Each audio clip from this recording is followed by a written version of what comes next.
రామలీలలు వినుము బాలామణి రంజిల్లు హృదయము కాచాయని రమణీయ శృతి సారమిదియేయని నీ మదిలో నమ్ము గిరినందిని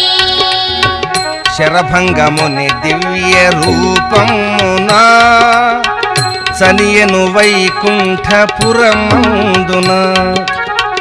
రాముడు ముని బృందముల గూడెను రాముడు ముని బృందముల గూడెను సీతా రమణితో వనయాత్ర సాగించెను కొండరీతిగా నెముకలను జూచెను కోసలపతి మునులతో బలికెను ఎముకలే విధి కొండగానయ్యను ఈ కారణము తెల్పగా విందును రామలీలలు వినుము బాలామణి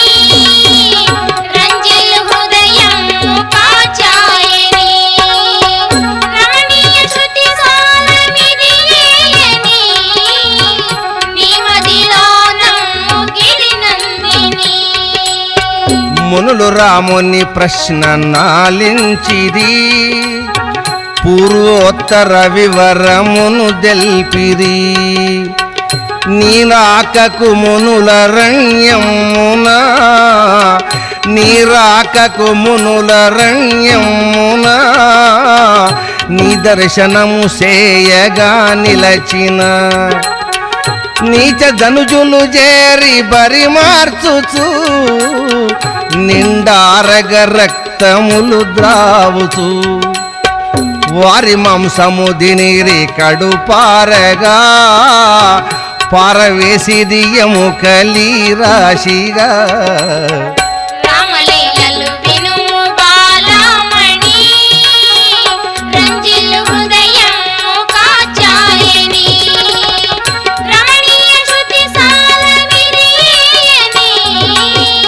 నీ మదిలో నమ్ము గిరినందిని కలత విషయము రాముడాలించెను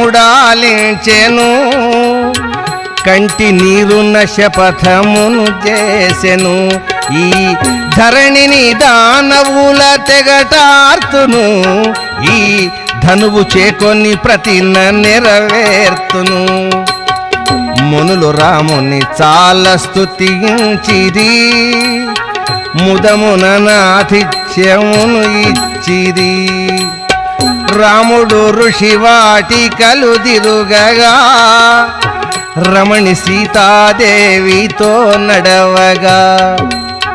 మునియగస్త్యుని ఆశ్రమము చేరిది వినయముతో నతనికి మ్రొక్కిది రాముని కనులారగాంచెను ప్రేమ నగస్త్యుండు ముదవందెను రామలీలలు వినుము బాలామణి రంజిల్లు హృదయము కాచాయని రమణీయ శృతి సారమిదియేయని నీ మదిలో నమ్ము గిరినందిని ఉచితాసనములందు గూర్చుండగా యుక్త ఫలాహారముల గుడువగా కోసలేశున కపుడు మర్యాదగా కోదండమర్పించే ముని ప్రీతిగా అక్షయ తూణీరములనిచ్చెను అనుభావముతోడ దీవించెను సప్తఘంటా ఘటిత ఘన చాపము సప్తఘంటా ఘటిత ఘన చాపము స్వామి రాముడు కరమునను దాల్చెను రామలీలలు